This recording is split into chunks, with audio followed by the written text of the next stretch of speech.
Welcome to Catholic Connection with Teresa Tomeo, keeping you connected to your faith and your world. Teresa tackles the issues of faith and culture, the pro-life message, and media awareness. And now, here's Teresa Tomeo. Wishing you a happy Friday. It's November 14th, 2025. So good to be with you here on EWTN's Catholic Connection. A lot to talk about this morning, a busy morning. And we do hope you can stay tuned for both hours of the program. Of course, we'll have your weather for you in just a moment, as well as your news. But first, let's look at the rundown as we say in the biz. Of course, it's a Friday.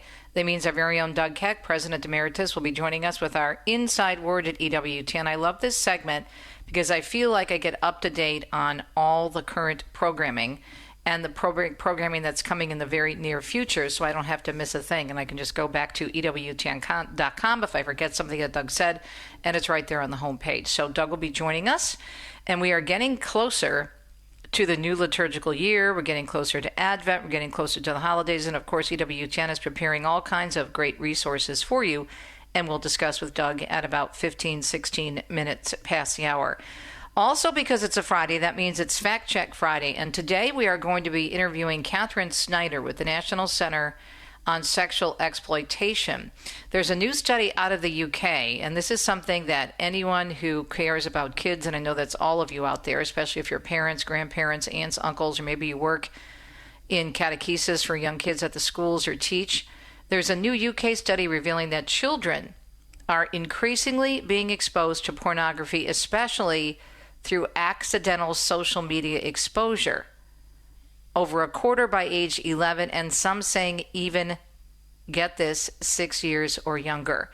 The report confirms children are being exposed to pornography at very young ages, and that is no longer a matter of if they will be exposed, but when. Social media companies, the National Center on Sexual Exploitation says, are frequently the gateway to pornography. A fact reconfirmed by the study. The National Center on Sexual Exploitation advocates for age verification, device filter legislation, and the App Store Accountability Act as a part of a multi-layered approach for protecting children from pornography. And they say they continue to urge tech platforms to confront children's ability to access pornography. I mean, it's just getting even crazier and crazier out there.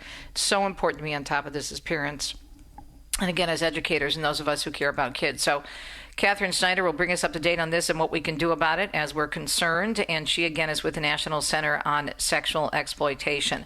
Another important story we're going to look at, because we are your pro-life network, EWTN. Father Paul Sullins is the Ruth Institute Senior Research Associate, and the topic is persistent emotional distress after abortion in the U.S. He just had an article with some very solid research about post-abortive healing and how women are indeed pained by their abortions.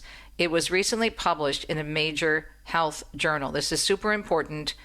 And he's talking about how his study directly challenges the pro-abortion secular narrative that abortion benefits women's mental health and life development. Oh my goodness. Nothing could be further from the truth, and we have the evidence to prove that. Father Paul will be joining us to wrap up a Friday morning edition of Catholic Connection, the first hour, and of course the next hour is going to be exciting as well with my friend Bill Donahue from the Catholic League. More on that a little bit later, though. Right now, we do want to give you the weather forecast and find out what's happening on the West Coast because of all those storms. The National Weather Service is telling us this morning that we have an atmospheric river continuing to hit areas with heavy rain and snow for parts of California this weekend. The atmospheric river will continue to bring gusty winds, moderate to heavy rainfall, as well as potential flooding to the southern part of the state and the southern Great Basin, and that's going to be in existence until Sunday. And periods of heavy snow will continue as well above 7,000 feet over the Sierra Nevada mountains associated with the atmospheric river. So keep that in mind. That's a main area that they're looking at weather-wise. Otherwise, around the country, it seems to be pretty quiet. Again, it is a Friday, November 14th, wishing you a beautiful day, and we will check the news right now and see what's happening. It's a very, very busy news day, a lot coming out of the Conference of Catholic Bishops. Let's see what's happening. It is, again, November 14th, 2025, and you're listening to EWTN. Sharon Reardon tells us Los Angeles Archbishop Jose Gomez says a nation must come together to reform the broken immigration system. He made those comments on Wednesday, just one day after the U.S. Conference of Catholic Bishops delivered what they called a special pastoral message on immigration in Baltimore. While the bishops expressed concern for the federal government's enforcement actions, they also said that they appreciate that countries should be able to establish a fair and orderly immigration system for the sake of the common good. The bishop's message went on to say, quote, "Human dignity and national security should not be in conflict," end quote. I'm Sharon Reardon. Meanwhile, as Catholic News Agency tells us in a special report this morning at CatholicNewsAgency.com, the Catholic advocacy organization Catholic Vote releasing a new report examining the Trump administration's immigration enforcement efforts, concluding Christians must balance charity toward the immigrant with the common good of the receiving state. The report is titled Immigration Enforcement and the Christian Conscience, and it comes on the heels, as you just heard, of the special message on immigration released by the USCCB earlier this week. The document says a faithful Catholic approach to immigration begins not with politics, but with people. Compassion, hospitality, and solidarity with the poor are not optional virtues. That's a quote from the Catholic Vote president and CEO Kelsey Reinhardt, who added in a press release accompanying a report that they are at the center of the gospel, yet mercy and justice travel together. One without the other distorts both. The report labels the Biden administration's border policies as reckless and credits them for resulting in human trafficking, sexual exploitation of immigrants without legal status, and rampant drug cartels. Catholics who advocate strong but humane immigration enforcement are sometimes accused of disobeying their bishops or the Pope and even violating church teaching, the report states. Properly speaking, however, there is no such thing as an official Catholic position on the practical details of immigration policy. The report says that despite what some church leaders in America have indicated, a faithful Catholic can support strong and humane immigration law enforcement by means such as physical barriers, detention, and deportation without violating church teaching. The report asserts that Catholic teaching in immigration has been distorted by an ideological immigration lobby within the church that has sought to present amnesty, minimal law enforcement, and more legal immigration as the only acceptable position for Catholics. The Oklahoma governor has granted clemency for a man on death row minutes before he was set to be executed. Governor Stitt saying he made that decision to save Tremaine Wood's life after a thorough review of the facts and prayerful consideration. The 46-year-old was convicted of killing a teen during a motel robbery on New Year's Day back in 2002. The Pardon and Parole Board had recommended clemency, saying his court-appointed attorney admitted to drinking and using cocaine during the trial. Vice President Vance is speaking out regarding the government shutdown. Oh, of course. Privately, we were having conversations all the time. And frankly, privately, the Democrats would recognize the position of their far left was crazy. But they all feel a little bit like they're being held hostage by their far left. You said it very well. Chuck Schumer, this probably ended his career. Fox said in an interview with Fox News, or Vance said in an interview with Fox News, that Democrats brought stress to troops, air traffic controllers, and caused flight cancellations in his first public comment since the federal government officially reopened. The vice president also saying it was all for literally nothing. Top Democrats rejected weeks ago. Federal employees will now get back on the job as they and those who continue to work through the shutdown wait to learn when they will receive their back pay. Federal food assistance will resume for the millions of people still waiting for their full November payments as well. And the FAA is keeping flight reductions frozen after the government shutdown ended earlier this week. Flights have been cut due to staffing shortages as air traffic controllers have had to work without pay, as you heard, and many were even calling in sick. More cuts were planned until President Trump signed off on ending the shutdown Wednesday night. The FAA saying it will still monitor staffing levels as controllers start to receive their back pay. Meanwhile, Secretary of Homeland Security Kristi Noem is praising TSA agents for their work during the government shutdown. During a press conference yesterday, she said agents stepped up and showed outstanding patriotism and service. Stepped up every single day to make sure that those individuals at our airports and at our transportation systems continued to be safe and secure while they went about their daily lives and limited the impact on those families that relied so much on getting to where they needed to be on time. She also announced and handed out $10,000 bonuses for agents who worked as the shutdown rolled on. The FAA has frozen flight reductions now again that the shutdown is over. And again, flights have been cut due to staff shortages. More cuts were planned, as we mentioned earlier, until President signed off on ending the shutdown. And Jim Roop tells us Secretary of War Pete Hegseth is announcing a new military operation targeting more drug boats. In a Thursday post on X, Hegseth said the U.S. Southern Command will lead Operation Southern Spear. Southern Command oversees military operations in the Caribbean and Latin America. And in the post, Hegseth said, the Western Hemisphere is America's neighborhood, and we will protect it. This comes as the Trump administration continues to target alleged drug boats in the region. I'm Jim Roop. Secretary of State Marco Rubio is designating 4 European-based groups as foreign terrorist organizations. The administration is slinging out a German-based group, an Italian-based organization, and Greece's Armed Proletarian Justice, as well as a revolutionary class self-defense. Rubio's announcement following the Trump administration's designation Antifa as a domestic terrorist organization back in September. The designations are slated to go into effect next week, and Rubio says the nation will continue using all available tools for protection against what the administration deems to be anti-American, anti-capitalist, and anti-Christian terrorist groups. Police are on the hunt for a person who tried to confront acting U.S. Attorney for New Jersey, Alina Habba, at her Newark office. In a post, U.S. Attorney General Pam Bondi says last night an individual attempted to confront Habba and destroyed property in her office and then fled the scene. Bondi says Habba was not harmed. She adds this is unfortunately becoming a trend as radicals continue to attack law enforcement agents around the country. I'm Sarah Lee Kessler. People across the globe are worried about AI's impact, but they do not think the technology will come for their jobs. That's according to a new YouGov poll where 72% of American respondents said they worried about the broader economic effects of AI, while only 47% said they were concerned about their own job. When looking abroad, the survey found 70% of adults surveyed in the UK do worry about economy-wide AI impacts, compared to 39% who worry about AI-related consequences for their own occupation. The survey, covering nearly 5,000 adults in the U.S., UK, India, and Brazil, and comes on the heels of major corporations laying off workers and citing AI as the reason. And the penny is no longer being minted in the U.S. These New Yorkers have started to stash them. Gotta save the ones that you do have, right? It's funny because I found like 3 buckets of pennies on the street, and I put them in the house, and I'm like keeping them now. I'm gonna cash them in. I gotta download one of those apps and see what the value of the coins are now, yeah.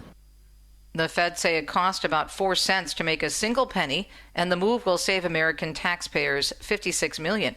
People can still use their pennies, just that new ones won't be coined. There should still be plenty to go around, since the U.S. estimates about 300 billion pennies remain in circulation. And finally, in our news segment on a Friday morning at November 14th, the list of the best places to go for Thanksgiving is out, and Mark Mayfield fills us in. What kind of a Thanksgiving dinner is this? Where's the turkey, Chuck? Don't you know anything about Thanksgiving dinners? Wallet Hub ranked 100 cities across the country using such metrics as the cost of the Thanksgiving dinner, the average number of delayed flights, volunteer opportunities, and forecast precipitation. The top spot went to San Antonio, Texas, followed by Atlanta, Virginia Beach, Dallas, and Scottsdale, Arizona. I'm Mark Mayfield. It is a Friday. It is November 14th. Great to be with you on a Friday and every day, Monday through Friday, here at EWTN.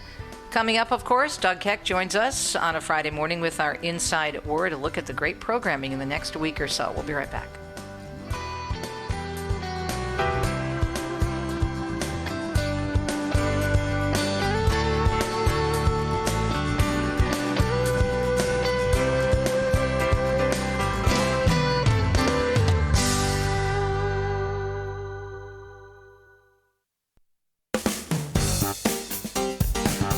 15 minutes past the hour. It's a Friday, or Friday, as I like to say, especially when Doug Keck joins us, our President Emeritus, for our Inside Word. Hello, my friend. How's your Friday going today? Great. How about you? Great. So great. And even better now that you're with us. So what's coming up? Well, our wonderful programming provided by our great team over there of Peter Gagnon and his crew. We've got, and John Elson, we've got this weekend some live events, inauguration of the academic year, live event from the Pontifical Lateran University. That's happening today at 4 p.m. Eastern Time, so you can check that out. We've got a new special on the miracles of the Eucharist on Laciano by our good friend and Michael O'Neill.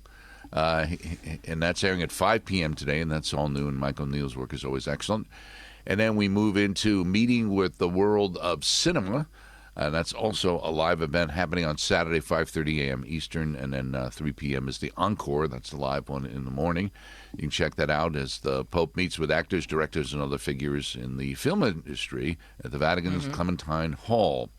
We also have a special on Christians in Turkey that we're airing tomorrow at 2 p.m., and that's obviously because the Pope will make his first visit abroad this month to Turkey over really Thanksgiving and then on to Lebanon. So that trip will take around from the 27th through the 2nd of December. And, of course, EWTN will offer complete coverage.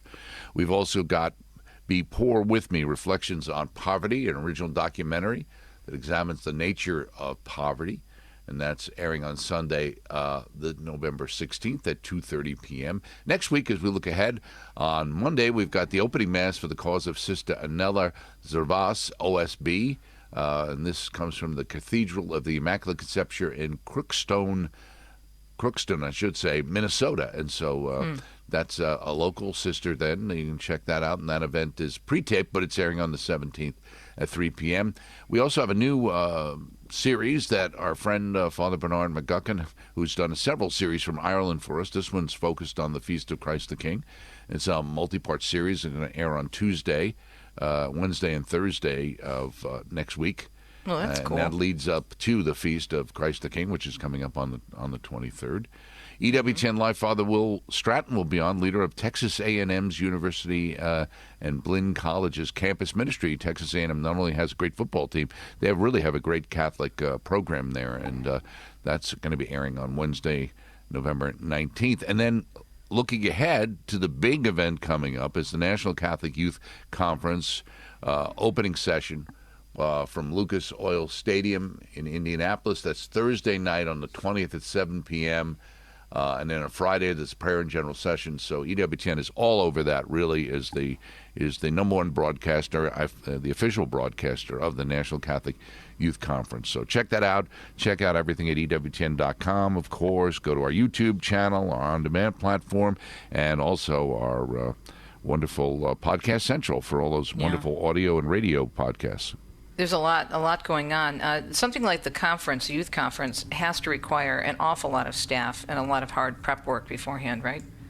Absolutely. It's just like the Eucharistic Congress really is a kind of a follow-up to that, kind of event, the size of that kind of event. And that's why the teams that Peter Gagnon, his team, and on the Spanish side as well, with Enrique Duprat, have to spend, months planning these things. And so, there's a lot, as you know, it goes into all of that. And a lot of coordination. Even if you're not doing everything yourself, you still have to coordinate with all of the other entities that are involved in the event. One of the things I wanted to talk to you about, we haven't had a chance to talk since we learned about the death of Paul Batty. I felt so bad about that. He contributed so much to Catholic News Agency, to Catholic media in general. He was always so supportive of Mother Angelica and the network, and he died, so he was only in his mid-70s. Right. Yeah, I know. I kicked myself because my original intention was to mention that on Father Spitzer's Universe and show a clip of an interview I did with him on his book on the Montepello. But he was such a nice man, really. So nice. He was such a nice guy. He did a wonderful program on the Rosary for our German channel, which was then translated into English. And again, so many times with these people, what the heart-wrenching part is that's such a nice, I hate to repeat myself, but he was such a great guy. Yeah, and his wife was wonderful too. Right, exactly. And I knew he had been sick on and off, because I know the last time I saw him, which was probably several years ago in person, he had just kind of recovered from being ill. I don't remember the specifics, but I think it was a heart issue, wasn't it? Maybe Joe that's Lewis you're right. You're right. Day. It was a heart issue initially and stuff. Yeah, I heard about. I don't want to just say that to anybody who didn't know him, he was a wonderful, wonderful Catholic and a wonderful guy devoted to the church and to the faith. And I'm sure he's, as much as we can be sure of anything, is receiving his reward, if not now, shortly in the future. Well, he really introduced the world to the Vale of Montepello and Right. really got people thinking about that and wrote more than one book about it. And Right. I didn't realize this until I learned about his death through Catholic News Agency earlier this week. And I had met with him numerous times. He had come to speak on pilgrimages that Deacon Dom and Steve Ray and I did. And Steve Ray is actually the one who introduced me to him. Oh, really? But Okay. he and his wife bought a small place in Montepello. I didn't realize that. No, I didn't know. I didn't know either. Yeah. And he had connected us with a couple of guys in Poland who'd done some wonderful picture books over the years as well. And and obviously was a big support for EWTN Germany and Morton Rottweiler's team. Yeah, but that's what I brought it up to talk about the collaboration that we have, not just here in the United States, but overseas, Doug, with so many sources and so many people who are doing great work. And Paul was certainly at the top of that list. Absolutely, and that's the part that also always gives you hope when you see, some of the failures maybe closer to your home at different times and things not going along, and then you meet these great Catholic warriors and from all over the world who are imbued with the faith, and you realize the church is very much alive. Mm-hmm.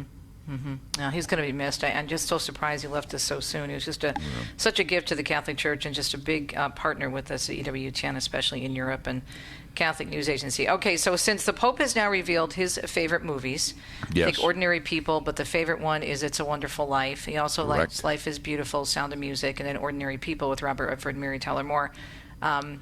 What's your favorite film? Do you have a favorite film? That's funny. You're putting me on the spot. I put Spitzer on the spot on his show.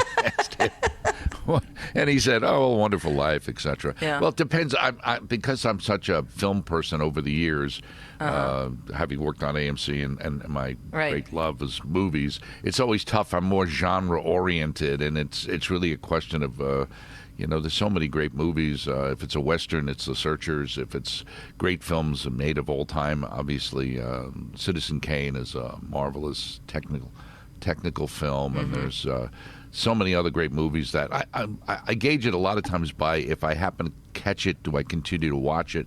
There's powerful films like Paths of Glory that Kubrick made, and there's A Wonderful Life is so funny because we used to run that in the early days of cable because the rights were available, and one of the reasons it became popular was because of the fact that there had been a rights problem, which made it available to run on cable and on TV, and you didn't have to pay anything.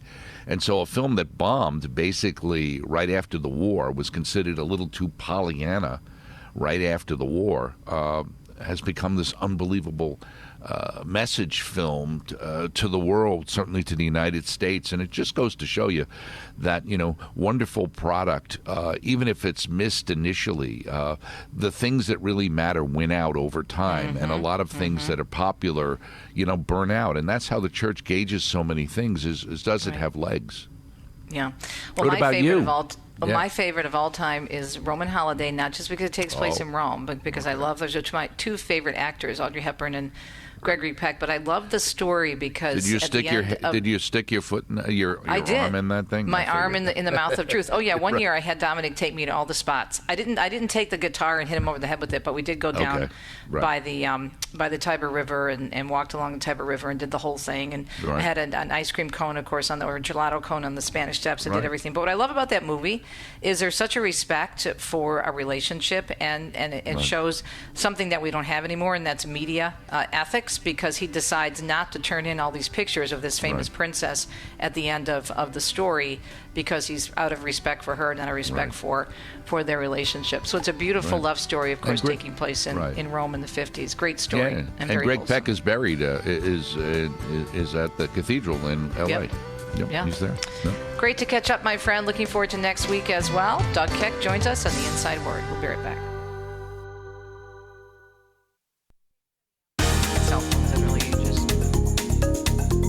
There's a new UK study out revealing that children are increasingly being exposed to pornography, especially through accidental social media exposure. Over a quarter by age 11, and some saying 6 or younger, if you can believe that. That's a topic for Fact Check Friday. We bring on one of our experts, Katheryn Snyder, with the National Center on Sexual Exploitation. Katheryn, it just keeps getting more and more frightening, especially for those of us who care about children. Tell us a little bit more about the UK study, and thanks for joining us. You're welcome. Thank you for having me. Yes, unfortunately, this study has just proven what we've seen over the last few years since social media became a thing. and online pornography exposure especially. And this study came out of the UK, and it's saying that 70% of the children have seen pornography online, and that is up from 64% in 2023. So Wow. it's just increasingly worse. It's just getting worse year after year. And these social media companies just have no legislation or laws to follow. They don't really care about our kids. It's the bottom line. So what do we do about this? Because I know that your organization is working for some very hopefully effective legislative proposals that would certainly help. Tell us about them and what else we can do, just like practical tips maybe for what parents and those concerned about this and its impact on young people can do. Yes, absolutely. So we're focused on mass scale prevention, so going all the way to the top. So to prevent these kids from being exposed in the first place. So we're working things. There's a bill called the Kids Online Safety Act. Last year it did pass in the Senate, but unfortunately didn't get passed in the House. So this year we're just really ramping up, trying to educate our legislators and rallying people to encourage their legislators to support this act. So we're just needing parents. We need people to contact their legislators, and on our website on endsexualexploitation.org, people can go and just take action. It's really simple. It's a form, and then they can send it directly to their legislators. So we would invite people to do that. And then there's other actions through our corporate advocacy, pushing on these corporations to design with children in mind. So, and there's also the App Store Accountability Act and different other legislation that we're working on to prevent kids from just getting exposed in the first place. So that's what's the App Store Accountability Act? How does that work, or how would that work? The App Store Accountability Act would make it so that kids, they would need to verify the age of the kids and give parents the opportunity to protect their kids. And then they would be held, a duty of care for that. So we just...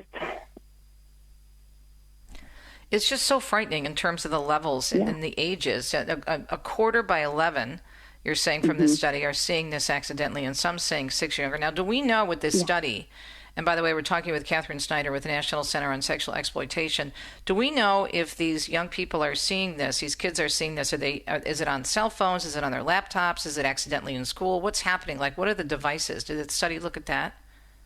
Yeah, so it's mostly through social media apps, and especially Twitter, X, formerly known as Twitter, and because X allows pornography on their platform. And even though, like, if you went to the App Store and it says 17 and up, anyone could lie about their age and get in on this app. So kids are on that platform, and that's how they're being exposed. And then, of course, it does happen on other social media apps as well, all of them. So it's through their phone, their smartphone, and any way they can access these social media sites. It's pretty scary, though. If you're 6 years old, what do you need, or even 11 years old, what do you need a smartphone for? That's my question. I'm sure you've looked at that as well, right? Exactly.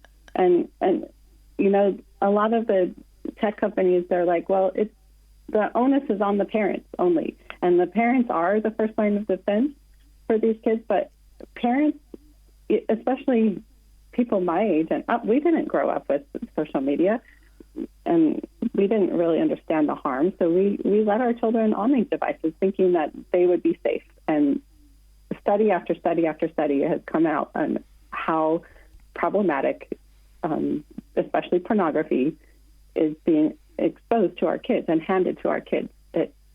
And they have no responsibility. These tech companies have no responsibility to provide protection for our kids, and they're making money is the bottom line, and they don't they don't really care that our kids are getting exposed to pornography. Now, the scary thing to me, in addition to the information that we're sharing this morning of these young ages of children accidentally being exposed on various social media sites to porn, not to be a conspiracy theorist, but you wonder what's going on between these tech companies and these pornography distributors, because if you can get these kids addicted at young ages, you've got a customer for life. And that is the truth. Pornography is so addictive. And then the problem with it as well is that the pornography that is being produced out there is violent. It's aggressive. People don't want to hear it, but it is something that is so addictive that it's just like taking a drug. And if you're exposed to it at a young age, it's going to be detrimental to the way you view people. You start viewing people as objects rather than people. And then that the things that you're viewing, people tend to act it out, especially children. So there's an increased chance of child-on-child sexual abuse. And, these children will become sexual aggressors later in life. And it's just, we don't want our kids to end up that way. We want them to have healthy sexual relationships and not what they view in pornography. Well, the thing about it is that the psychological damage, and you mentioned the sexual abuse that could occur, but the psychological damage, especially at the young ages, it's alarming in terms of the research on this. And you guys have been at the forefront of this for years. Where can we get more information on what you're doing, Katheryn, and what we're talking about this morning? Give us your website. Yes, it's endsexualexploitation.org.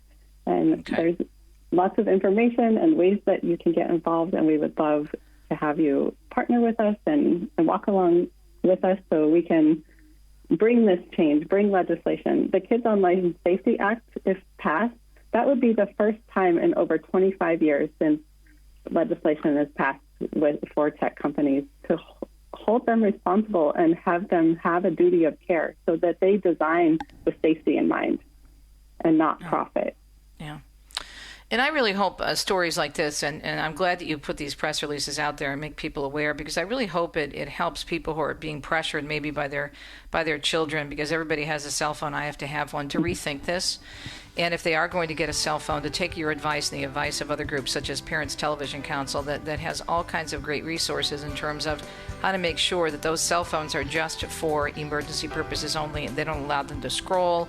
They just can program a few numbers, and that's all they need. Katheryn, thank you so much. God bless your work. Katheryn Snyder is with the National Center on Sexual Exploitation. We'll be right back.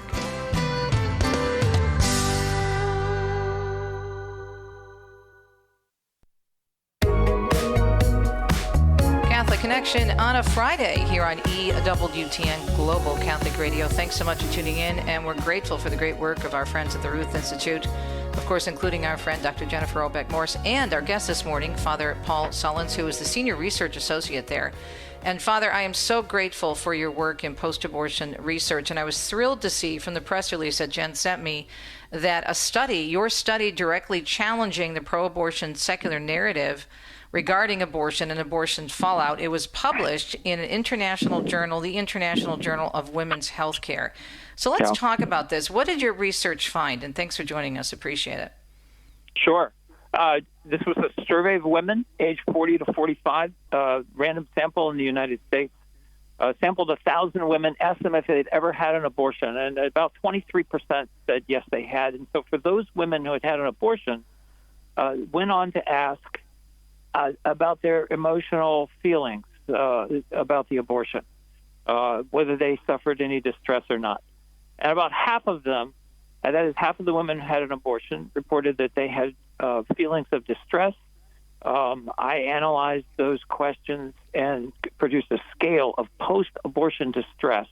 And about half women had some distress. About a quarter of the women had severe post-abortion distress. So for example, about a third of them reported that I have frequent feelings of loss, grief, or sadness. And another quarter reported I have frequent thoughts, dreams, or flashbacks about the abortion. A proportion of women said that such things interfere with their daily life and make it difficult for them to function in daily life. So a minority of women who've had an abortion have severe post-abortion distress.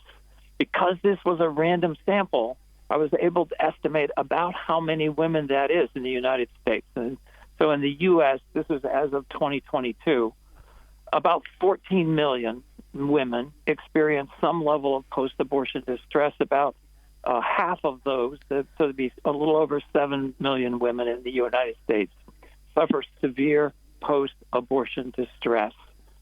This is not related to how long ago they had the abortion on this survey. It could be the abortion was 15, 20 years ago, but they still suffer a certain level of post-abortion distress. Women whose abortion violated their moral convictions tend to have longer lasting post-abortion distress and difficulty following that.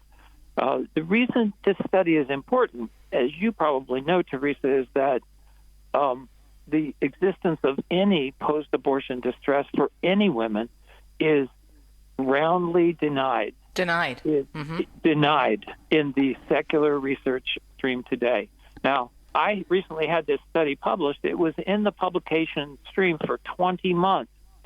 And I found that particularly after the Dobbs decision, I couldn't get any traction at a journal, even journals that I thought would be likely to publish. Journals that published my studies on abortion distress in the past wouldn't study this one. So I went to 6 different journals, got a desk rejection where the editor said, no, this can't possibly be true. Or they may have been thinking, I don't want to risk publishing something like this right now. So I'm pleased that finally it got published in a respectable journal. And we're able to document the fact that there are many women who suffer post-abortion distress. Now, the sad thing is, of course, over half of women don't suffer any post-abortion distress. So when people say, well, most women are untroubled by an abortion, that's true, but just barely. The fact is that there are many women, almost half of women, who are distressed by their abortion, and a quarter of women who've had an abortion are very distressed by it. And so it's a matter for them to get care, to get healing, to have their lives restored. But it's also a matter for women who are contemplating abortion to be aware that it may be distressful. And to make an informed decision. And they don't get this information when they go to an abortion mill, Planned Parenthood, or otherwise. And we're talking with Father Paul Sullins of the Ruth Institute. He's their senior research associate. Thanks be to God. His study, Providing Abortion Causes Negative Effects, was recently published in a respectable journal, which is so important. And it challenges, as we've been discussing, the pro-abortion secular narrative that abortion benefits women's mental health and life development. This is such a travesty in terms of those who say they care so much about women's reproductive and mental health, and yet they don't give them all the information they need. This happens over and over and over again. Right. Well, especially in the United States, because abortion is promoted by profit-making clinics. Now, they claim to be nonprofit, but they make a lot of money off of abortion. Planned Parenthood and others. In other countries where abortion is a matter of public health care, women are informed. It's amazing if you look at the information that's given to women in many countries in Europe, even the more liberal Scandinavian countries. They're very clear about the fact that they may regret having an abortion and they may suffer psychological distress from that abortion. And in many of those countries, the women need to be screened by a psychotherapist before they're permitted to have an abortion. None of that is done in the United States because of the polarization and the sort of capitalist system where the ones who are providing abortions have strong incentives to promote more women having an abortion. Yeah, it's just not just frustrating. It's really demonic to not give them this information, and it's just sad because I know we were talking about this during the break. You have many friends who have gone to confession. They've gone to a Rachel's Vineyard retreat or another retreat, post-abortive retreat, but it's still there. The pain is still there. The regret is still there. They know they're forgiven again because they've gone to confession. The other thing too is it just defies common sense, because if you know someone who's had a miscarriage, that loss is very great. And that was by no fault of their own. And so if you think about it, they're struggling with that, and that's something that they need healing for that as well. The couple needs healing for it, and thanks be to God there's ministries to address that as well. But then you think about, okay, this was something that couldn't help itself, right? It was a natural process, unfortunately, that happened where the child is lost. But if you have someone who had a direct involvement in ending that child's life, why would they not be? It just doesn't make any sense, Father. Right. Exactly. And, you said it's demonic, and it certainly is, because the one thing that, the culture of death, which we see at the spear point of the culture of death, would be at the abortion clinic. Mm-hmm. And we know that Satan, our enemy, promotes death primarily through lies. He doesn't tell the truth. He deceives. And so in the research surrounding that, when they tell women, oh, it's going to be fine, you're not going to be hard, you'll forget about it, that's a lie. It's a deception. And it's exactly what Satan did with a woman, by the way, at the very beginning of this, as sin entered this world. So we have millions of women who go for abortions. It is their free choice, of course, but they are lied to. They're not given the truth about what might happen. And that is truly, you used the right word, that is truly from the devil. Yeah. And so where can we see your study? Can you give us a link to the journal that published your study? Or should we just do a Google search for International Journal of Women's Healthcare? Yes, you can just search that journal. You could say Sullins Abortion Distress, and that study will come up. Also, there's a great webpage that the Ruth Institute has put up that's called Sullins Abortion Research, and has this study and all of my other studies that I've done over the years documenting the different kinds of distress that women experience following an abortion. You made so many interesting points in this interview so far, Father. I wanted to go back to something you said earlier about the fact that some people may say, well, I've talked to a lot of women who've had abortions and they're fine, or there are other studies that show that there are many women who don't have a problem with an abortion. However, and you know this because you do this research, you go back, let's say if you had a study and you studied a particular group of women and you went back to those women 5, 10, even 15, 20 years later. Then the problem starts surfacing. And what doesn't come out is the fact that even though they don't think it's their abortion, and you know this as well as a priest, they're having all kinds of issues in their lives. They're having drug addiction. They're having problems with their children. They're having problems at work. And they're not associating it with the abortion because those in the counseling world, the psychological world, don't want to admit that there could be a problem. And isn't until usually when they have a breakdown, and I'm basing this on years of covering the March for Life and interviewing tons of people, I'm writing about this, something happens to them. And my husband is also a sidewalk counselor in Detroit. Something happens to them, and they hit rock bottom, they turn their lives over to God, and that's when they realize what's going on. Right. Well, the denial of post-abortion distress is driven by studies that follow women up to 5 years. I write about this at the beginning of this study we're talking about. But if you take studies that follow women for 10 years or more, every single one of those studies documents severe distress for some women following an abortion.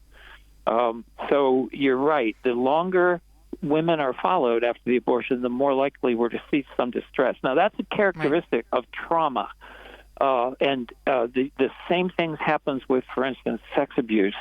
You have children who are abused, and they may not even acknowledge it to themselves for years, even decades, but later, in some difficult circumstances, it surfaces, and they realize what has happened, and those feelings come to the surface. That is often a pattern in abortion. In this study that we're talking about, some of the questions are also clinical questions for post-traumatic stress, PTS. It used to be called PTSD. Now it's just a syndrome, so it's PTS or PTSS. And For many women, having an abortion is a traumatic experience that they kind of suppress the feelings for a period of time, and then it surfaces later in their life. Yeah. Well, the numbers you gave us are massive. You mentioned there are a million, 7 million, 14 million. So if you just take those numbers, okay, what do we have? 300 plus million people in this country. Was it 320, 330? You think of the percentage, okay, maybe that percentage is not that high, but the fallout from that in terms of what that does to their lives, how it can affect, as we mentioned, their work, their marriage, their family relationships. So you're talking about possibly, and this is also confirmed, as you know, substance abuse, broken marriages, child abuse, failure to connect with the children, many societal ills. In one of my chapters in my book, Extreme Makeover, I said that you can point to most societal ills, all those things I just mentioned, and find, at least in some studies, a direct connection to abortion. That's right. Exactly. Now, there's far fewer women who have had children. I think that's about 60, 65 million. So you have, anyway, it's a far higher proportion of women who have had children who have had abortions and have post-abortion distress. Well, we're grateful for your work, Father. Keep it up. So what are you working on now? Are you doing more research in this area? Well, I would like to, and yes, I am, and I have other studies that are in the stream at one point or another. But right now, the Ruth Institute is focusing on persons who experience same-sex attraction. And instead of living a LGBT-identified life, they want to live in holy chastity or in a way that doesn't conform to those attractions. And so we have a survey that's just been finished. It's called Leaving Pride Behind. It's persons who have walked away from LGBT life, even though they experience same-sex attractions. And so I'm analyzing that now, and we'll be publishing those results in a while. That's another group of persons who the secular society have been lied to. Don't even exist. Yeah. Right. Father, thank you. We're out of time. We'll have to have you back on for that latest research. And again, we've been talking with Father Paul Sullins of the Ruth Institute. He's our Senior Research Associate, talking about emotional distress after abortion in the U.S. We'll be right back.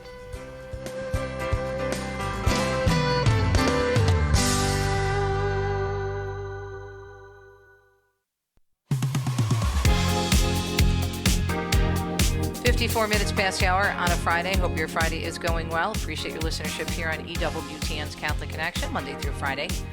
Coming up on the second hour on EWTN Radio Extra, our good friend Bill Donahue from the Catholic League is going to be joining us. He'll talk about a number of issues, including a response he gave to an interview on the bishop's statement on immigration. We'll talk about that, plus a number of other issues that are making headlines in the Catholic Church since the conference. Of course, wrapping up this week in Baltimore. And then for our 2 cent segment, I'm very excited about this because I want to take a look at the first reading today. If you haven't done your readings yet, the reading from Wisdom is so wonderful. And it talks all about recognizing beauty. There's a beautiful reflection, speaking of beautiful, in the Word Among Us about this, about how we need to take our time, even let's say if we can't decide today, we're so busy, we have things going on. Well, at least stop and look out the window, or just stop and think about a sunset, think about the ocean, think about something that you love in terms of God's great creation. Things about one of my favorite saints, St. Francis of Assisi, just wrapped up a series about him that's going to be airing next year on EWTN's Mission Advancement. It'll be online again, 8 parts, and we're going to be talking about some of the places where St. Francis communed with nature in so many ways. But for St. Francis, it was all about God. It wasn't about being an ecologist or an environmental person. He loved the environment. But to him, he wanted people to see God in all creation, which is why he wrote the Canticle of the Creatures. So I'll share that with you as well and some other thoughts. We will be right back on a Friday morning, but this time we need you to tune to EWTN Radio Extra online. Stay tuned.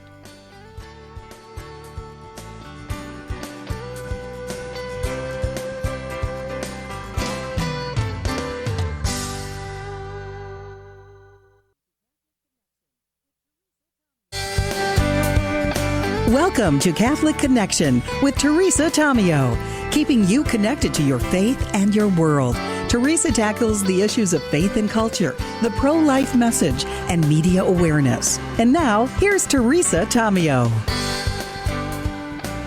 And it's a Friday. The weekend's here. Well, almost. You have to work. It starts at about 5 o'clock, most likely, or maybe later. It's November 14th, 2025. We greatly appreciate you continuing to listen here on the second hour of EWTN's Catholic Connection on the EWTN Radio Extra channel. Coming up, it is a Friday, and so we're going to be having another 2 cents segment, as we always do. So at about 16 minutes past the hour, we're going to take a look at the first reading for today, which is just wonderful, and talk about the need to slow down and literally, as I like to say, smell the cappuccino and make sure that we are recognizing the beauty of the earth and how it reveals God in so many different ways. The reflection in Word Among Us is just incredibly helpful, I think, in helping us do this. We'll talk about that. And then I want to share the creature of the Canticle of the Creatures by St. Francis of Assisi. I'm doing a 8-part series, actually, on St. Francis, and this is the second series. The first one was Saints in Italy, and you can still find it at EWTN.com/Saints in Italy. St. Francis and St. Clare were a part of that series as well, but we also did a number of other saints in the central Italy region.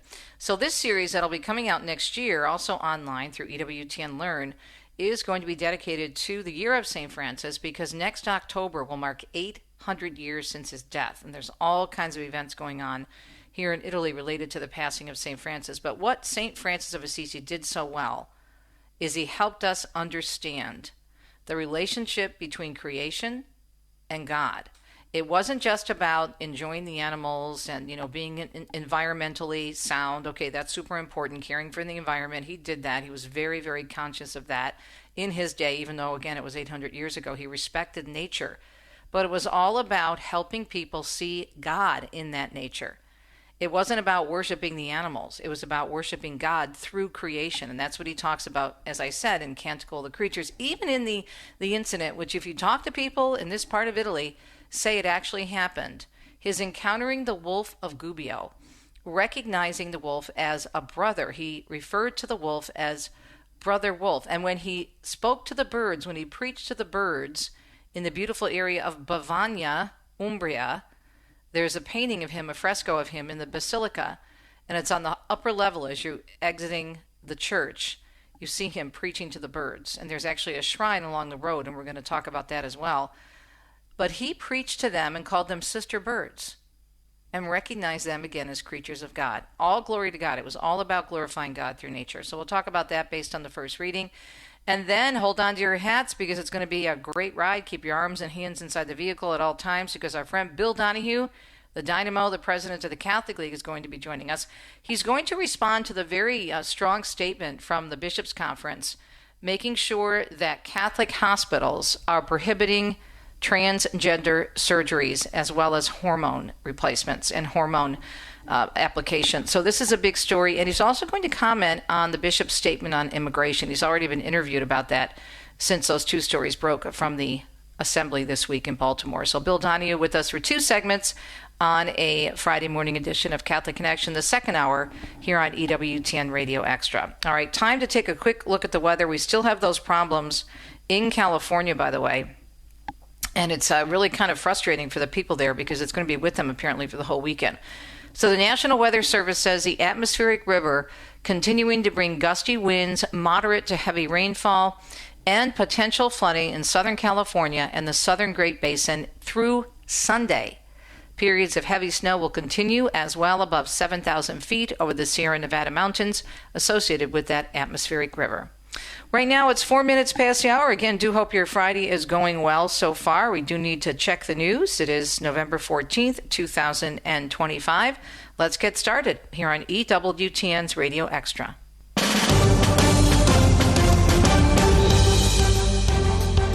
Well, speaking of the Bishops' Conference, Sharon Reardon tells us Los Angeles Archbishop Jose Gomez says the nation must come together to reform the broken immigration system. He made those comments on Wednesday, just one day after the U.S. Conference of Catholic Bishops delivered what they called a special pastoral message on immigration in Baltimore. While the bishops expressed concern for the federal government's enforcement actions, they also said that they appreciate that countries should be able to establish a fair and orderly immigration system for the sake of the common good. The bishop's message went on to say, quote, "Human dignity and national security should not be in conflict," end quote. I'm Sharon Reardon. Meanwhile, as Catholic News Agency reports, the Catholic advocacy organization Catholic Vote releasing a report examining the Trump administration's immigration enforcement efforts, concluding Christians must balance charity toward the immigrant with the common good of the receiving state. The report is titled Immigration Enforcement and the Christian Conscience, and it comes on the heels, as you just heard, of that special message on immigration released this week by the bishops. A faithful Catholic approach to immigration begins not with politics, but with people. That's according to President and CEO Kelsey Reinhardt, who released that statement in a press release accompanying a special report. She says they are at the center of the gospel, yet mercy and justice travel together. One without the other distorts both. The report labels the Biden administration's border policies as reckless and credits them for resulting in human trafficking, sexual exploitation of immigrants without legal status, and rampant drug cartels.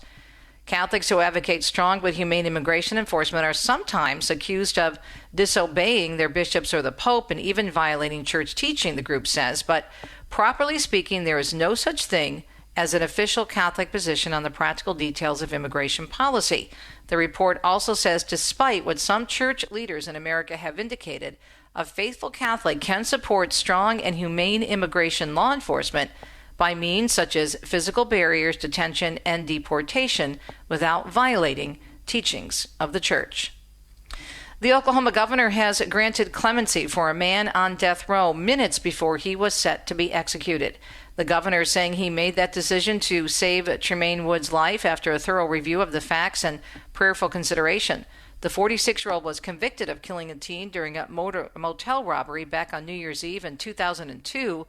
The Pardon and Parole Board had recommended clemency, saying Wood's court-appointed attorney admitted to drinking and using cocaine during that trial. Vice President Vance is now speaking out regarding the government shutdown. Oh, of course. Privately, we were having conversations all the time. And frankly, privately, the Democrats would recognize the position of their far left was crazy. But they all feel a little bit like they're being held hostage by their far left. You said it very well. Chuck Schumer, this probably ended his career. Vance saying on Fox News, Democrats brought stress to troops, air traffic controllers, and caused flight cancellations in his first public comment since the federal government officially reopened. The vice president saying it was all for literally nothing. He claimed the House deal that ended the shutdown was identical to one top Democrats rejected just weeks ago. Federal employees will now get back on the job as they and those who continued to work through the shutdown wait to learn when they'll receive their back pay. And federal food assistance will also resume for the millions of people still waiting for their full November payments. The FAA, meanwhile, keeping flight restrictions frozen after the government shutdown ended Wednesday night. Flights have been cut due to staffing shortages as air traffic controllers have had to work without pay, and many were calling in sick. More cuts were planned until, again, as we said, the president signed off ending the shutdown on Wednesday night. And Secretary of Homeland Security Kristi Noem is praising TSA agents for those who worked during the longest government shutdown. During a press conference yesterday, she said agents stepped up and showed outstanding patriotism and service. Stepped up every single day to make sure that those individuals at our airports and at our transportation systems continued to be safe and secure while they went about their daily lives, and limited the impact on those families that relied so much on getting to where they needed to be on time. She also announced and handed out $10,000 bonuses for those agents who worked as the shutdown rolled on. Jim Roop tells us Secretary of War Pete Hegseth is announcing a new military operation targeting drug boats. In a Thursday post on X, Hegseth said the U.S. Southern Command will lead Operation Southern Spear. Southern Command oversees military operations in the Caribbean and Latin America.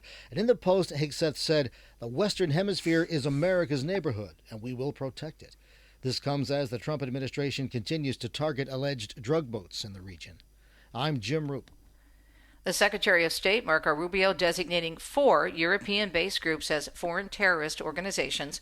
The administration singling out the German-based Antifa Ost, the Italian-based International Revolutionary Front, and Greece's Armed Proletarian Justice, as well as a revolutionary class self-defense. Rubio's announcement following the Trump administration's designation Antifa as a domestic terrorist organization back in September. Those designations are slated to go into effect November 20th.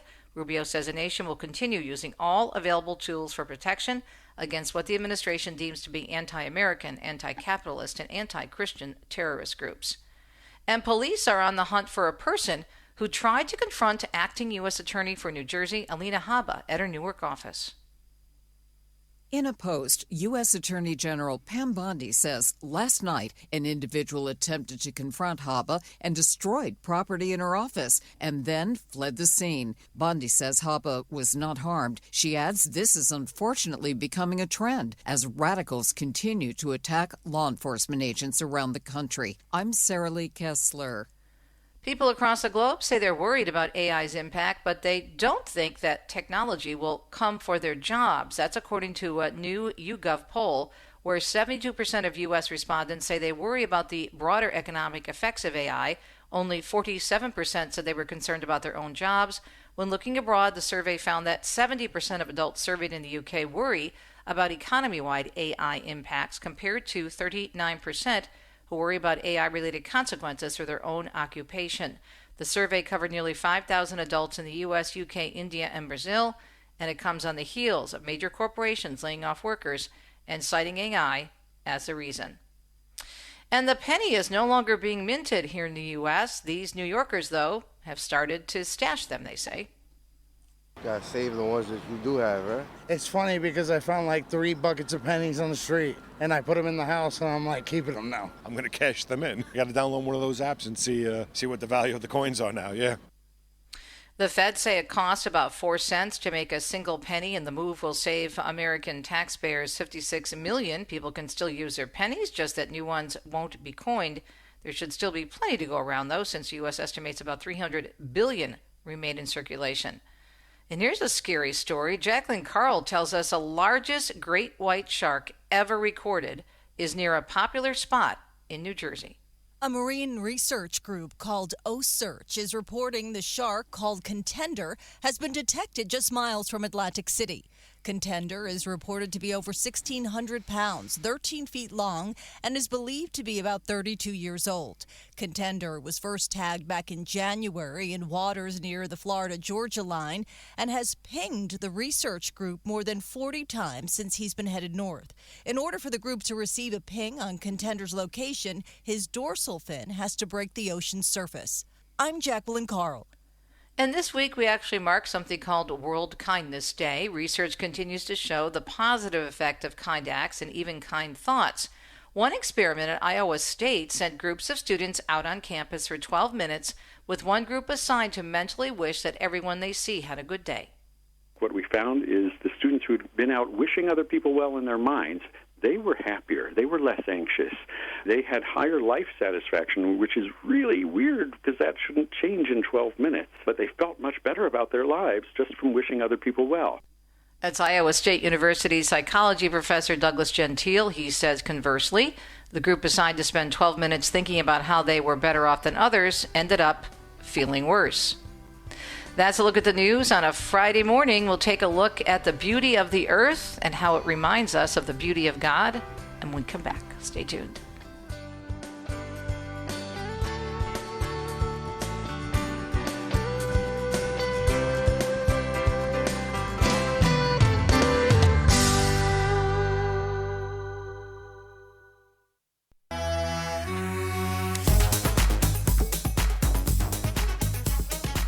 Fifteen minutes past an hour. Welcome back. You know, the readings are really reminding us to slow down and, as I said earlier, smell the cappuccino. First reading especially today. This is from the Book of Wisdom, chapter 13, verses 1 through 9. All men were by nature foolish, who were in ignorance of God, and who from the good things seen did not succeed in knowing him who is, and from studying the works did not discern the artisan. But either fire or wind, or the swift air, or the circuit of the stars, or the mighty water, or the luminaries of heaven, the governors of the world they considered gods. Now if out of the joy in their beauty they thought them gods, let them know how far more excellent is the Lord than these. For the original source of beauty fashioned them. Or if they were struck by their might and energy, let them from these things realize how much more powerful is he who made them. From the greatness and the beauty of created things, their original author by analogy is seen. But yet for these the blame is less. For indeed they have gone astray, perhaps, though they seek God and wish to find him. For they search busily among his works, but are distracted by what they see, because the things seen are fair. But again, not even these are pardonable.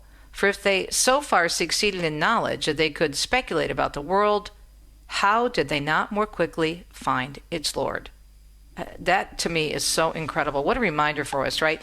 We can get all caught up in a piece of art and how nice it is, or maybe architecture, and realizing that, wow, the person who did this was extremely gifted. But how many of us are recognizing where those gifts come from? And that's what I loved about the meditation as well, in addition to the reading, the meditation from our friends at Word Among Us.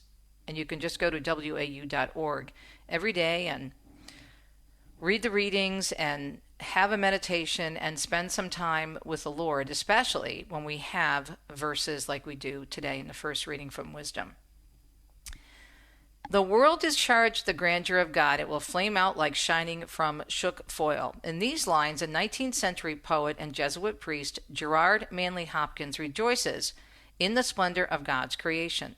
Notice how naturally he connects the magnificence of creation with its source, God.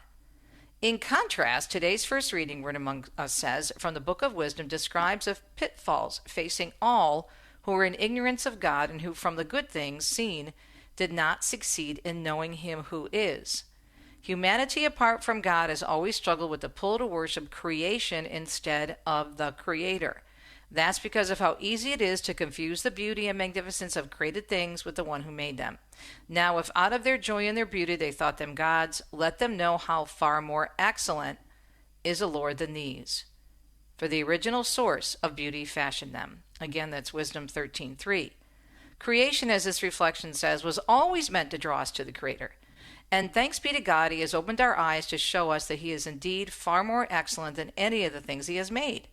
No matter where we look, we can join the psalmist in proclaiming, which, by the way, was the responsorial psalm today, the heavens declare the glory of God, and the firmament proclaims His handiwork. So today, if you can, go outside. As you explore the wonder and beauty of creation, ask the Holy Spirit to help you perceive the wonder and beauty of the one who made it. Let the power and immensity of the crashing ocean waves take your breath away. Marvel at the intricate design of a single flower. Hike in the woods, rejoice in all the plants and animals that live there. Be inspired by the amazing colors in a sunset. And if you're not able to go outdoors, close your eyes and imagine a beautiful seascape or landscape, or maybe watch a nature program. Whatever you do, stand in awe of the Lord and let the beauty of His creation draw you closer to Him, the Creator of it all. And their prayer for today from the Word Among Us: Almighty God, I praise You for Your beauty and grandeur, which are imprinted on everything You have made. And that's what I love so much about St. Francis of Assisi. And I think he, knowing him as I do now, and I'm learning so much more about him being here in this area where he lived and ministered. Of course, he ministered all over Italy and all over Europe, but he was based here in Assisi. We're only about 30 minutes from Assisi. He was seen as someone who was an environmentalist, an animal lover, and all about creation. He is a patron of the environment. He's the patron of ecology. He's a patron of animals as well. But everything he did was for the glory of God. It wasn't to focus on the creatures, but the Creator. Let me take you back to Canticle of the Creatures, of course, by St. Francis of Assisi. Most high, all-powerful good Lord, Yours are the praises, the glory, and the honor, and all blessing to You alone, Most High, do they belong, and no human is worthy to mention Your name. Praise be You, my Lord, with all Your creatures, especially Sir Brother Sun, who is the day and through whom You give us light. And he is beautiful and radiant with great splendor, and bears a likeness of You, Most High One. Praise be You, my Lord, through Sister Moon and the stars in heaven. You formed them clear and precious and beautiful. Praise be You, my Lord, through Brother Wind, and through the air, cloudy and serene, and every kind of weather, through whom You give sustenance to Your creatures. Praise be You, my Lord, through Sister Water, who is very useful and humble and precious and chaste. Praise be You, my Lord, through Brother Fire, through whom You light the night, and he is beautiful and playful and robust and strong. Praise be You, my Lord, through our sister Mother Earth, who sustains and governs us, and who produces various fruit with colored flowers and herbs. Praise and bless my Lord, and give him thanks, and serve him with great humility. So every line of this beautiful canticle from the great St. Francis, again, the patron of Italy, the patron of animals, the patron of the environment, the patron of the ecology, yes. But everything he did in pointing out the beauty of God was to make sure people understood where that beauty came from. Every single line of this, Most High, all-powerful, good Lord, yours are the praises, the glory, and the honor, and the blessing. Praise be you, my Lord, with all your creatures, especially Sir Brother Son. Every line starts out with praising God first, before he brings up the sun, the moon, the stars, the water, the flames. He recognizes who is God, and he also recognizes it's not him.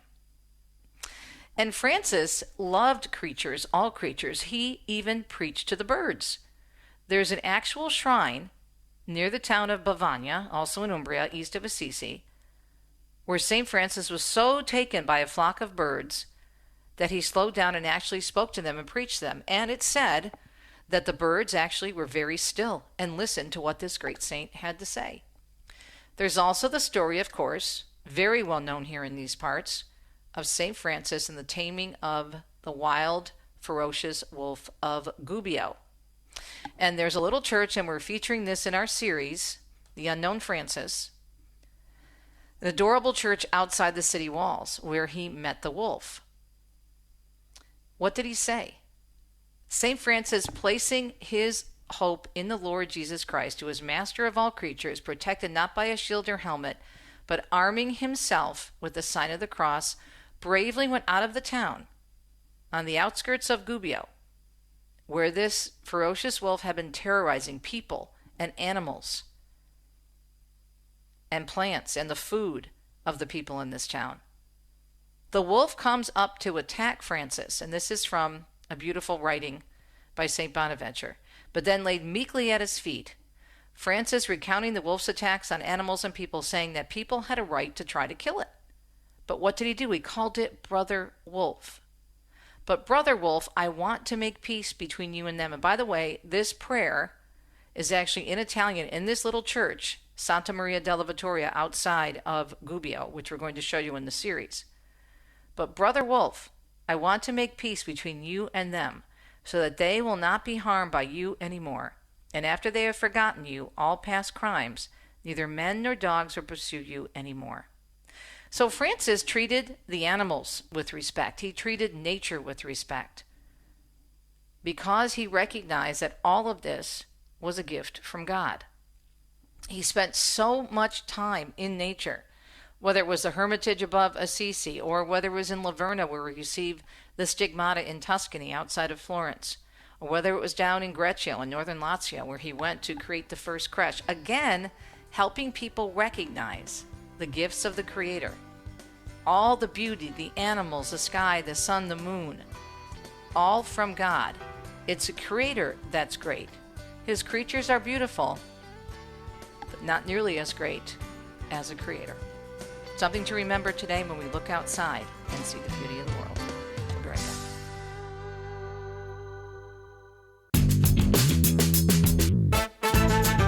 Always great to catch up with Bill Donahue, one of my favorite guests on Catholic Connection, president of the Catholic League, catholicleague.org. Okay, Bill, want to get your take on some of the happenings at the Assembly this week with the USCCB.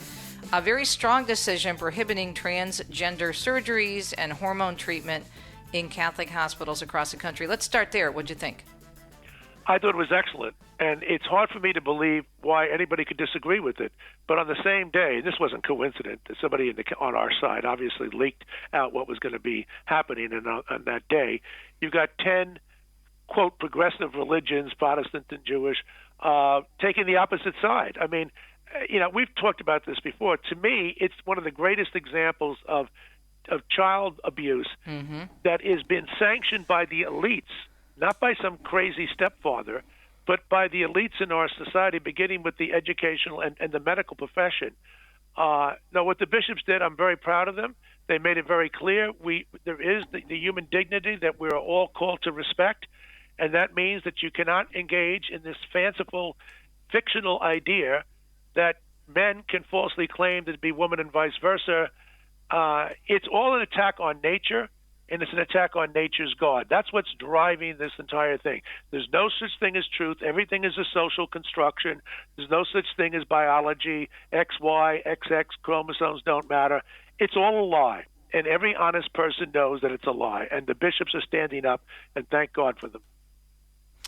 What's so frightening about this is there's so much evidence that's out there now regarding so many who are detransitioning and the problems that they've had, and what happens to these, especially these young kids, and all this information that came out of Great Britain when that one doctor who was practically murdered after she released that huge study, showing how many times there were several whistleblowers over in the UK, showing how many times they didn't do what they claimed they were going to do and give these extensive psychological examinations of these children who have a desire, they say, to become the opposite sex.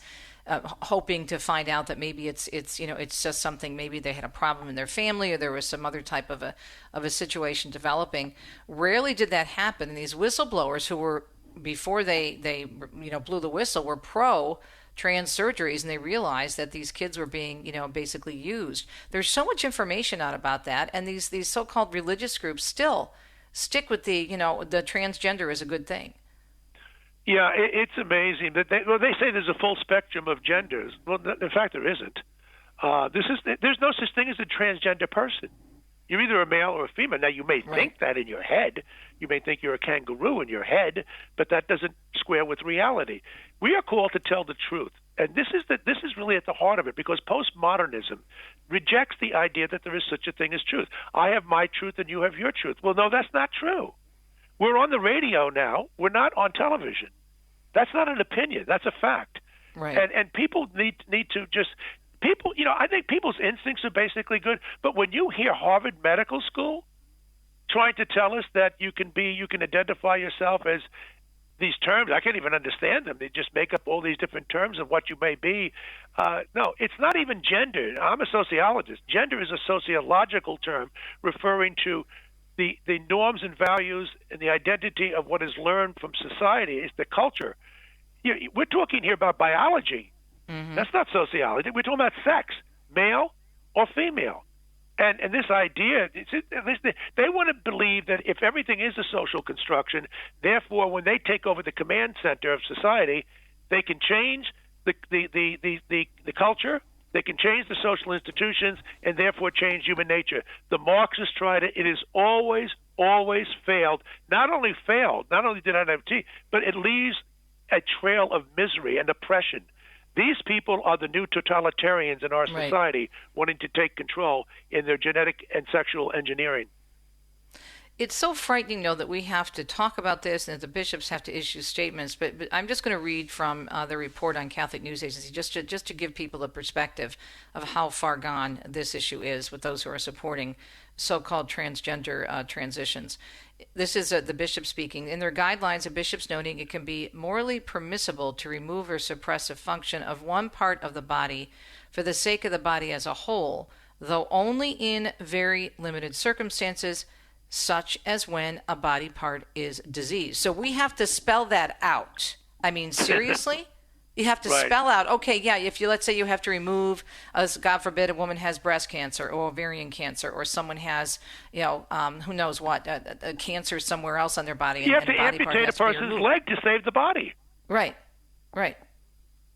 This happens. Those are legitimate reasons, not to attack someone's body and to attack what God has delivered and what nature has delivered, and get involved in genital mutilation. This is insanity, and it's being driven again by the elites. So where do we go from here? I mean, obviously, this is a very, very strong statement. This isn't the first time the bishops have spoken out on this, but it's obviously not being received very well by some of those so-called religious organizations. What do you think is going to happen now? Are there still places in Catholic medical care where some of this is being done in secret, do you think? Well, it may be under the radar, but right now I think those people they should have gotten the memo. Look, we have laws against speeding, but there are people who speed every day. So the best you can do is basically to enforce a sensible stricture. And what they've done is they've done that. If there are people who cheat, there are people who cheat, and they should be held accountable. But what the bishops have done, though, they've made it very clear. This is not vague. Sometimes they speak in vagaries, and that bothers me. This is very specific, very pointed. bullet-oriented. You cannot do this, and to stop with it. This is really the contemporary example of child abuse today. I am stunned that even though the Europeans have pretty much learned from this and are backing off, the people who are in last place are in North America. They're in the United States and Canada. We still haven't quite got it. Although the public have. If you take a look at the survey data on this, the American people have turned the corner, and they're not looking to the elites to come to their decision-making. They know the elites are wrong. Mm-hmm. At the end of the Catholic News Agency article, they mentioned the EWTN news analysis that was done last year, saying it showed that nearly 150 Catholic hospitals across the U.S. did provide children with transgender drugs or perform gender transition surgeries on them between 2019 and 2023. Do you think they will get the memo now, though, with this additional strong statement from the bishops? Well, what the bishops have to do now, they have to put some teeth into this. Okay. You just can't say you shouldn't be doing X. The question is, what are the consequences if you do X? And what they have to do is to take away their funding. That'll get them going very quickly, believe me. But they've got to have the guts to come forth now and drop the hammer, because otherwise they will continue. Any kind of stricture, any kind of law, norm, means nothing unless it's enforced. Yeah. Absolutely. All right, we are going to take a break. Then when we come back, I want to talk about the hot button issue on immigration. You were already interviewed on this, and I saw your great quote from Newsday. Sometimes it gets very frustrating because people don't want inhumane treatment of illegal immigrants, but they do think that there have to be controls and there has to be borders. And the catechism is pretty clear that, yes, if you are coming into this country, you are to welcome the immigrant, the widow, the most vulnerable. But a country also has a right to protect itself. And somehow I think that, that's my personal opinion, I think that overall message is getting lost in this discussion, even in the church. So I'd like to get your reaction, Bill, to the immigration statement that was issued by the bishops this week as well. We're talking with our friend Bill Donahue, of course, from the Catholic League, catholicleague.org. And Bill has a new book out that actually is going to be available, I think, Bill, early next year, right? Yes, February. All right, and we will have you back on when that comes out. But Bill's with us for another segment. Stay tuned. More Catholic Connection coming your way on a Friday.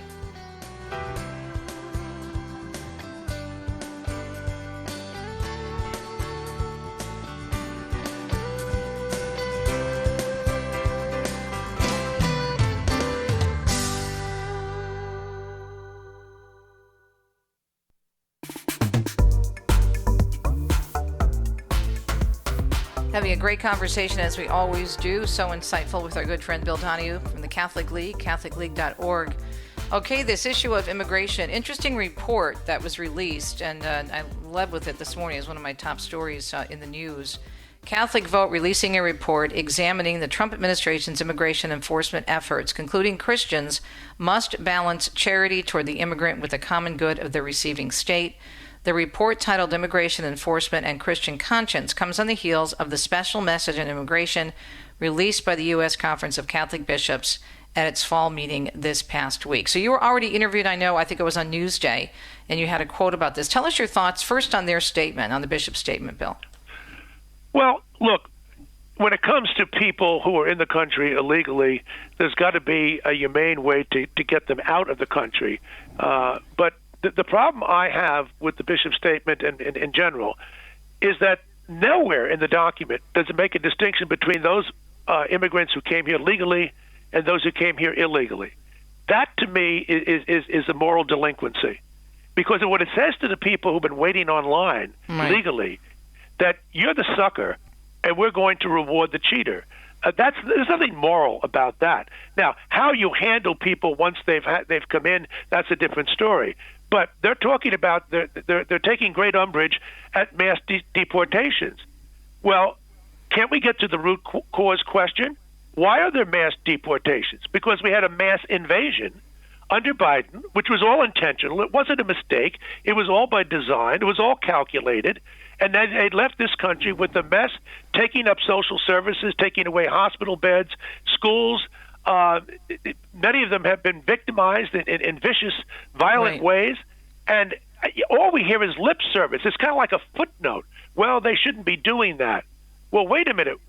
How did they get in here in the first place? And when you say we have to be treating them in a humane way, the inhumanity that many of these, not all of them, but that's for certain, but too many of these illegals have created. The victims are all over the place, and many of them are children who, as one priest told me just recently, what about the sex slaves? Why aren't they talking about them? Mm-hmm. And the motion passed, as Catholic News Agency explains, with support from more than 95% of the American bishops who voted in favor, receiving 216 votes in favor, just 5 against, and only 3 abstentions. They seem to be, I don't want to say obsessed, but this seems to be the main issue for them right now and has been for a while. I think part of that is driven by the fact that there's an interest on the part of the bishops to be perceived more fairly by the secular elites. And by that I mean, to be explicit, they're tagged now as being too conservative with their ideas on marriage, family, and sexuality. Well, the Catholic Church is conservative when it comes to that. It does respect traditional morality, but they don't want to be perceived as being too conservative. So now they're going to genuflect the other way and show the secular elites that we're on your side with regard to the poor and the oppressed and the like. And I'm not saying that it's not heartfelt for certainly many of them, and maybe most of them. But the fact of the matter is this is selective compassion. And I think it's being done more for PR grandstanding, quite frankly, so that to show that there's some balance here. Quite frankly, we should be driven by one word, truth, and that's it. The truth is we had a mass invasion, and now we have to deal with that situation.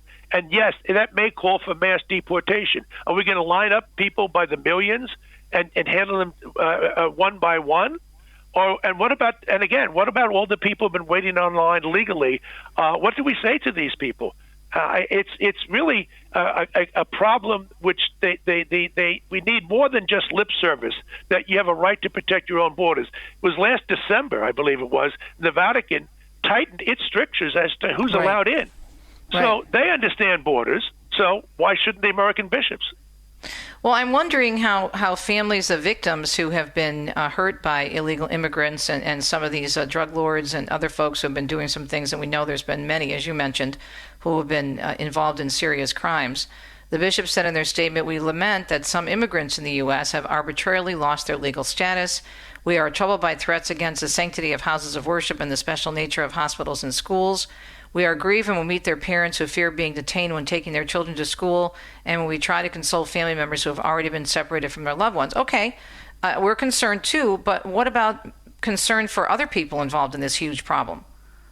Yeah, I don't recall the bishops ever addressing the question of emptying your asylums and your prisons, which they have done in many parts of Latin America. They know what's happening. What are these people going to do when they come in? I come into New York City every morning at 6:45 in the morning.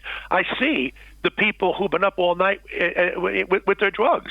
It's a mess. And you can't run a society when you have a breakdown of the social order. And in this particular case, you're literally exporting the people who are a real serious social problem in your country, and you send them off to our country, and then we don't say anything about it from a religious standpoint? Mm-hmm. I just find that delinquent. How are Catholics responding? Have you seen, and we have some stories, I haven't seen too much about it though, in terms of Catholics who are responding to what the bishops are saying on this. What do you think? What do you think is this, based on your own research in the past on this issue? Well, quite frankly, most Catholics wouldn't know anything about it. For all kinds of reasons, there are almost no more hard copy newspapers, Catholic newspapers left in this country. When I was a kid and as an altar boy in Long Island, when you came out of church, they were giving out the tablet, because that time Brooklyn and Rockville Center, which were all part of Brooklyn Diocese, they've been tablet. Every Catholic took home the newspaper. Now there are none left. They're digital, and most of the people aren't going to read them. And if you go to church on Sunday, most of the priests aren't going to talk about anything contemporary because it might be too controversial. They're still living in the shadow of the scandal, which only affected a very, very small percentage of the Catholic priests, but it did succeed in intimidating them. And in this extent, I'm on the side of the priests, believe me. It's what the media and the educational establishment have done in trying to jack this thing up and make it sound like every other priest is a predator. That they talk about Islamophobia.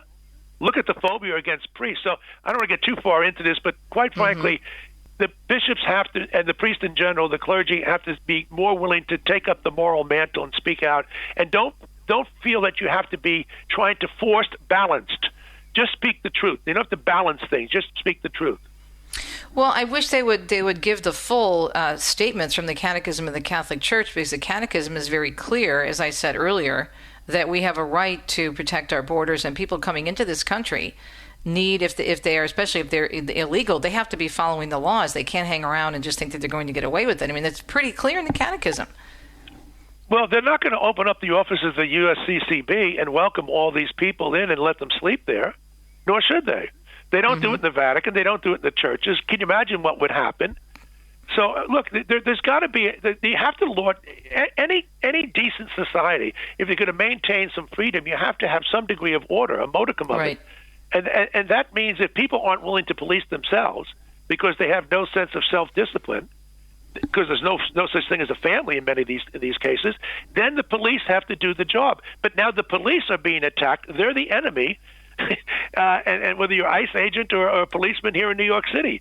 So this is the kind of society. This is what happens when you lose common sense and you move away from traditional morality and you start trying to invent new ideas based on individualism. That once the idea sinks in that we all make up our own idea of truth, it's over. Right.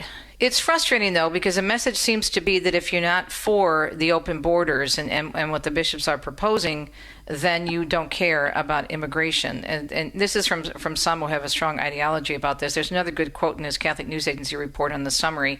Catholics who advocate strong, this is from Catholic Vote, but humane immigration enforcement are sometimes accused of disobeying their bishops or the Pope and even violating church teaching. Properly speaking, there is no such thing as an official Catholic position on the practical details of immigration policy, but I think some in church leadership make it seem otherwise. And if you read the Catechism, it's a prudential matter. We can disagree about this. Well, that's true. It is a prudential matter, and I can tell you, I know an awful lot of Catholic men and women, all different age groups, and I don't know of one, not one single person, and they're not all on the conservative side. Maybe many of them are, but not all of them are. I don't know one who would agree with the bishop's statement on this. One of the reasons why Trump won the 7 swing states is precisely because we knew that there was an invasion. This is taking over America and our resources away from the poor in this country who came here legally and giving it to people who have another agenda. And this is being funded by a lot of left-wing foundations. We know about that. The Soros people and others. There's the Rockefellers. This is the Tides Foundation, Arabella. I could go on and on. They're pushing this kind of agenda, and it's not because they're interested in having compassion for immigrants. They want to break American society. And if you read what they say, they're very open about it. This is not a conspiracy. A conspiracy is something behind your back. This is right out in the open. Oh yeah. Yeah. So how does a faithful Catholic respond to this, do you think? Someone who wants to, support their bishop and support the church, but also has real concerns about what's going on with this issue. What would you say to our listeners, Bill? Well, I would say listen to what they have to say, and if you disagree, respectfully do so. And if you have a parish priest you can speak to some of them about it. What you can't do is just simply say, well, whatever the bishops say, automatically we have to accept. This is not the magisterium here, okay? And actually, the voice of the Catholic Catechism would be closer to the voice of the magisterium. But you have to be respectful, of course. But clearly, when people are told that, yes, you have a right to accept to protect your borders, and then everything else that follows is all on the people who came here illegally. Exactly. And you don't make a distinction between the legal and the illegals, you've lost the people. And this is what happens to the prestige of the episcopate. It declines then, because people just turn them off. Right. So, yeah, I mean, I think people have to really pray about this, and I think it's important, and it's unfortunate that a lot of people don't even know this is going on or what the bishops have to say. But I think it's important for us. I think it's a reminder to go back to the basics of the faith and to look at what the Catechism says and to understand the difference when it comes to a matter of prudential judgment versus the Pope speaking from the chair, right? That's exactly right. Yes, compassion for the poor. The question is, how do you operationalize that? How do you exercise compassion for the poor and for immigrants? Where does it begin? Again, if you don't make a distinction between the people who come here legally and illegally, you're already off to a bad start, at least in Bill Donahue's book. Well, it's confusing, isn't it? Well, I think that would be the kinder interpretation. One could be sinister about it and say, wait a minute, there's a difference between somebody who comes into your house who's welcome. You invite your friends in, Thanksgiving and Christmas, you invite your family in, and then somebody else can enter your home too. But he wasn't invited in, and maybe he comes in for sinister reasons. So you make a distinction on that. You may have to call the police on that person. And that's what the administration is doing right now in Washington. We effectively had to call the police in a collective sense to say, what are we going to do with all the millions of people who came into this country and have taken jobs and taken hospital stays and taken education and taken economic resources and taken lives? What are we going to do with these people? I mean, this problem would never be on the bishop's table right now about mass deportations had it not been for the mass invasion, which was intentionally allowed by the Biden administration, about which we hear very little. Yeah, that and that is brought up in the excellent report from CatholicVote.org. They talk about this in terms of what happened and how many millions were allowed to come in.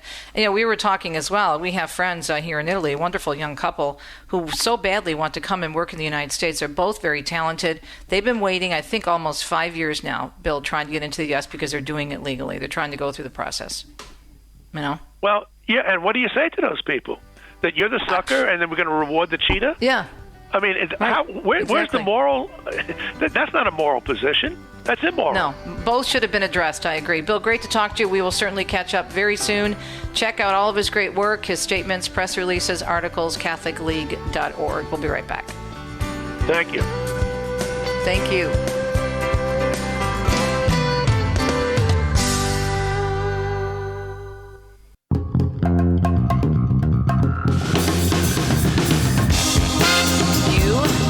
Last weekend. Hope you're having a great day so far. You are listening to the second hour of Catholic Connection. Closing the show here on a Friday, November 14, 2025. And do check out these reports on Catholic News Agency. The summary they did from Catholic Vote is very good because it explains the teaching of the Church, what the Church says about the immigration issue, which is very clear in the Catechism of the Catholic Church.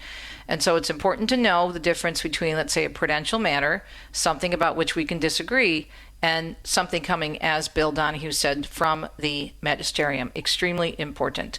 Coming up on Monday's program, of course, we will have Gail Buckley-Behringer with our scripture verse of the week.